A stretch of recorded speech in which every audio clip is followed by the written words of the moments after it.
చేయండి, మీరు కంటిన్యూ చేయండి. కిరణ్ గారు తర్వాత మీరు కిరణ్ గారు, పిన్నెల రామకృష్ణారెడ్డి గారికి కోర్టు బెయిల్ మంజూరు చేయడాన్ని ఏ విధంగా చూడొచ్చు? అంటే న్యాయం గెలిచింది అనేది వైసీపీ యొక్క అభిప్రాయం. వాళ్ళ దృష్టిలో ఎప్పుడు న్యాయం గెలిచిందనే అనుకుంటారండి, భ్రమపడతారండి. న్యాయం గెలిచిందా లేదా అనేది రాష్ట్ర ప్రజలకు తెలుసు.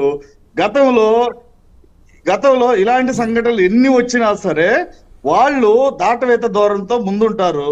ఎందుకంటే గతంలో హిందూపూర్ ఎంపీ గోరంట్ల మాధవ్ ఒక న్యూడ్ వీడియోతో రాష్ట్రం కాదు దేశవ్యాప్తంగా సంచలనం అయితే రాష్ట్రపతి దగ్గరికి వెళ్తే ఆ రోజు కూడా వైకాపా వాళ్ళు చెప్పింది ఏంటి, అది మార్ఫింగ్ వీడియో అంటున్నారు. అంటే వీళ్ళకి మొదటి నుండి ఏంటంటే చేసిన తప్పుని వెనకేసి రావటం, అలాంటి తప్పు జరగకుండా చూడటం వాళ్ళ చేత కాదు.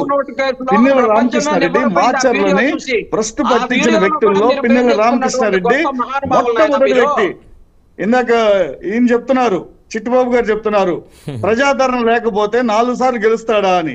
గెలుస్తాడు. రౌడీయిజం, గూండాయిజం, డబ్బు, మాఫియా ఉంటే 4 సార్లు కాదు 6 సార్లు అయినా గెలుస్తారండి. ఎందుకంటే మాచర్లలో పిన్నెల్లి రామకృష్ణ రెడ్డి చేసే అరాచకం మీకు ఇంకా తెలిసి ఉండదు. ఎందుకంటే ఇప్పుడు మీ ఇంకొక పాయింట్ ఇందాక చిన్నపరెడ్డి గారు చెప్తున్నారు, ఏది ఇప్పుడు అసలుకి జరిగిన ఘటన నిజమా కాదా అని చెప్పటం లేదు. అది పోలీసుల దగ్గర నుండే వీడియో బయటకు వచ్చింది. ఎందుకంటే పోలీసులే సామాజిక మాధ్యమాల్లో దాన్ని బయట పెట్టి దాన్ని వైరల్ చేసి దాన్ని మళ్ళీ ఈసీ తీసుకుని దాన్ని సుమోటోగా తీసుకుని ఈసీ యాక్షన్ తీసుకుంది. దానికి చిన్నపరెడ్డి గారు మార్ఫింగ్ వీడియో లోకేష్ అమెరికా నుండి పంపించాడు. ఒక ఎలక్షన్ కమిషన్ కంట్రోల్లో ఉండాల్సిన ఫుటేజ్ సిస్కో ద్వారా అంటే లోకేష్ అమెరికాలో ఇచ్చేసాడు, హ్యాక్ చేశాడంట. దీనికి ఏం కట్టుకథలు చెప్తున్నారు సార్ మీరు? దానికి మళ్ళీ సిబిఐ ఎంక్వైరీ చేయటం. ఒక పక్కన జగన్ బాబాయ్ వివేకాన్ని గొడ్డలు పోటేస్తే దానికి సిబిఐ ఎంక్వైరీ లేదు.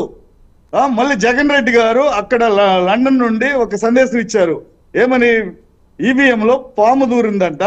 ఆ పాము దూరినందుకు ఆ ఈవీఎం ని ప్రాణ రక్షణ కోసం జగన్ గారు ఏమి ఇవ్వలేదు, అది ఎవరో కావాలని ఆయన ఇచ్చారని చెప్పేసి ఏదో ఒక ఫేక్ ప్రచారం లాగా ఒక ఫన్నీ ప్రచారం లాగా జరుగుతుంది. కానీ కూడా పబ్లిసిటీ చేయడానికి తెలుగుదేశం వాళ్ళు ఒక్క నిమిషం కూడా రమణాయుడు గారు చిన్నపరెడ్డి గారు సార్ ఒక్క నిమిషం వారు మాట్లాడిన తర్వాత మీరు మాట్లాడదు. కిరణ్ గారు మొత్తానికి ఏమంటారు?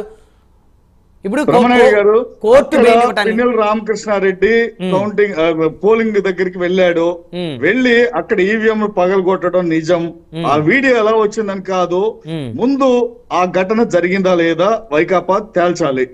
ఒకటి కోర్టు మర్డర్ చేసినోడికి కూడా బయలుస్తుంది. మర్డర్ చేసినోడికి బయలుస్తుంది. బస్సు తగలబెట్టి 30 మంది చనిపోయినా సరే వాళ్ళకే బయలుస్తుంది. అంటే కోర్టు బెయిల్ ఇవ్వగానే వాళ్ళు ఏమన్నా నిజాయితీ పరులు అయిపోతారా? వాళ్ళు ఏమన్నా నిర్దోషులు? కోర్టులు క్షమాభిక్ష పెట్టిన కేసులు కూడా ఉన్నాయి. ఉరిశిక్ష పడ్డటువంటి వాళ్ళకి, ఉరిశిక్ష పడ్డ వాళ్ళకి క్షమాభిక్ష పెట్టిన కేసులు ఉన్నాయి. చంద్రబాబుకు బెయిల్ మీద ఉన్నాడు, ప్రతి ఒక్కరిని ఆ రోజు గోరంట్ల మాధవ్ కావచ్చు, ఈ రోజు అవినాష్ రెడ్డి కావచ్చు, ఈ రోజు పిన్నెల రామకృష్ణారెడ్డిని, ప్రతి ఒక్క తప్పు చేసిన ప్రతి ఒక్కరిని జగన్మోహన్ రెడ్డి అండ్ వైకాపా ప్రభుత్వం వెనకేసుకొస్తుంది. వైకాపా పార్టీ ఇది మంచిది కాదు, రాష్ట్రానికి మంచిది కాదు. ఇది ఇలా పేటరైపోతే రేపొద్దున లా అండ్ ఆర్డర్ కానీ న్యాయ వ్యవస్థ కానీ ఎలా ఉంటుంది? రాష్ట్రంలో శాంతి భద్రతలు ఉన్నాయా లేవా? ఇవన్నీ తేల్చాలండి.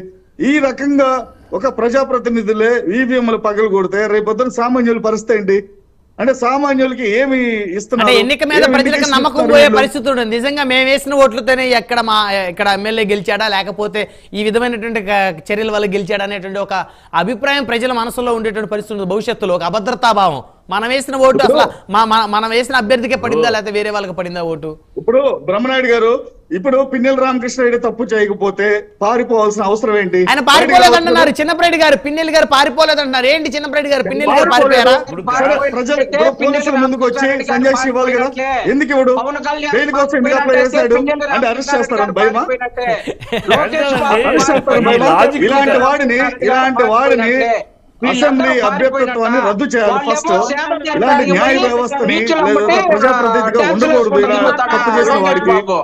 ఎందుకంటే ఇవన్నీ ప్రజలు చూస్తున్నారండి, ప్రజలు చూస్తున్నారు.